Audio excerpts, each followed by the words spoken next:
So good afternoon. I'm Bradley Gamber, President of Kansas Chapter of NAHRO, and we are in Hurricanes Alley of Orlando, Florida for the national conference that officially starts tomorrow. I'm sitting down with Ivory Mathews, who's currently running for the Senior Vice President of NAHRO. Welcome to Florida.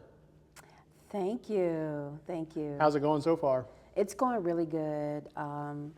I've had the opportunity just to kind of reconnect with folk during these conferences, which I enjoy. You know, my extended family now for over 2 decades. So you've been in housing for 2 decades? Yeah, so I've been in housing for 2 decades. It has been what I call a purpose-driven journey. I, like many people, we don't seek out housing as a profession, but once we land these jobs, it becomes like a part of who we are, and it's infectious, and I enjoy every single moment of it. So you're the Executive Director of Portland? Yes, so I am the CEO of the Housing Authority of the City of Portland, Oregon. Okay. But we changed our name a couple years ago to Home Forward. Home Forward. Yes, so I'm in Portland, Oregon. We also, Housing Authority of the City of Portland, but also Multnomah County, which is the county that the City of Portland resides in. How many units and what's the makeup of the operation? So we have a little over 11,000 housing choice vouchers and 7,000 units. And then we also operate and oversee some locally funded housing programs. We're a major systems partner with every housing provider in our community, from nonprofit to for-profit, but just really trying to create a space for people, especially those who are most impacted. So tell me a little bit about, and talk a little bit about the journey that has brought you all the way to here. I mean, it's yes. So I know sometimes people will say, like, Portland, Oregon, I hear some Southern hospitality in there. Well, I'm a girl from the South, from rural South Carolina. I grew up in a very small rural community, come from extremely humble beginnings, was housing insecure most of my life until I landed a scholarship in college.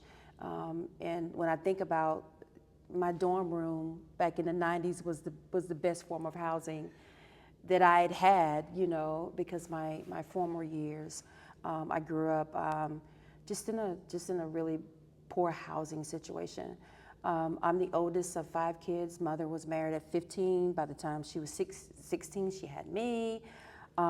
22, she had 5 kids at the age of 22, high school dropout. Both of my parents are high school dropouts. No high school diploma, no GED. And, but I had a whole lot of people. I was lucky to have people, just like the people of NAHRO, to reach down and give me a hand up.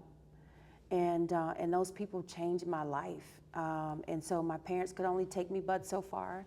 But luckily, I was surrounded around a community of people that really helped me in so many ways. And so that's where, like, my passion is there, because I feel like I'm now in a place to really help people who was in that place that I was once in.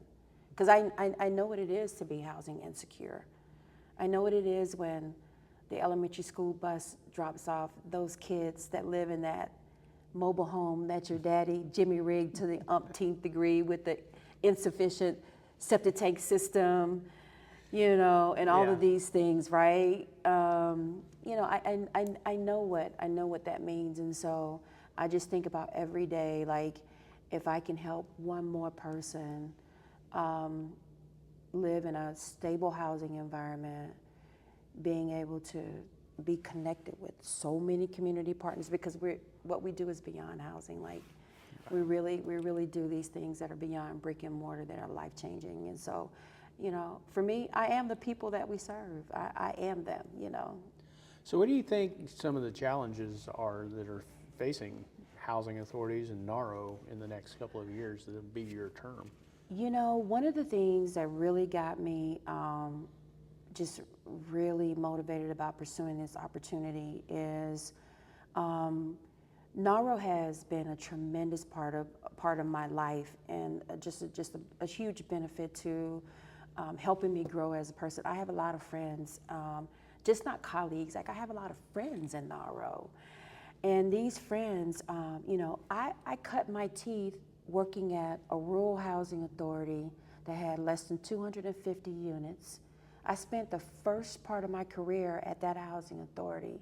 So I understand the struggles of small town USA, but I also know the heart, the passion that folks have, you know, who work at small housing authorities, and how they utilize their resources that unlike most people wouldn't really understand, who have more resources. And so I know what it means to be housing insecure in rural South Carolina, in rural America, because I worked in rural South Carolina for 10 years of my life.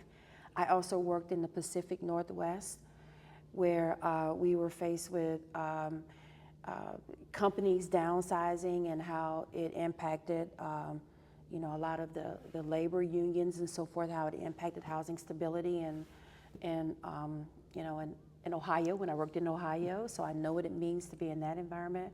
And now totally all the way across the country, I'm in the Pacific Northwest. And from the east to the west and everything in between. From the east to the west. And I tell people all the time, but it's so good. Like, you never know where your life journey is going to take you in these roles. But you know, my faith is strong, and I said, you know, I know that I'm here for a reason, and how are you going to use, like, your life experiences, your lens, and how you grew up, and also the professions that you've held along the way, because I've worked in very small housing authorities, you know, medium-sized, and now a large housing authority. And but when I'm speaking from my experience. Like, it's not just what I heard. Mm-hmm. Like, I support all of us, I mean, wholeheartedly, because I know what it's like to be in every single part of what our country has to offer. And I believe that right now, I mean, I don't think anybody in the United States should be not thinking about housing right now. I feel like this is, we're in a moment of, like, I would imagine of how Roosevelt felt when, you know, he tried to restart the economic engine of the United States right after the war. There was people that needed, you know, housing, and how are we going to get the economy back up and running? And, like, well, I would say within the last 100 years, we hadn't really seen the need for housing like what we see now. Like, the housing stock seems to be out of date and backlogged on repairs needed, and that's huge. Yes, yes. And I think HUD has a challenge ahead of them, but I think Yes. with NAHRO's combined efforts, we can help. Yes. We offer services and stuff. Yeah. You know, so you think about it, like, we've been around for what, almost 90? We just celebrated, NAHRO just celebrated its 90th anniversary. So we've been around, you know, over 90 years. And we have a rich history in being, like, really critical thought partners in rooms. And I just want to be a part of being that thought partner. And so that's why I decided that, you know, I want to run for, you know, senior vice president, because I want to be in the room. I want to be in there to be a thought partner to when there's discussions being had at NAHRO level, and also with our partners like HUD or other partners that we might, other trade organizations. When we start talking about platforms and how we're making decisions and how inclusive we're going to be, like, we really need to breathe life in that, and we really need to make decisions that are in the best interest of all of our membership, all 26,000 of us.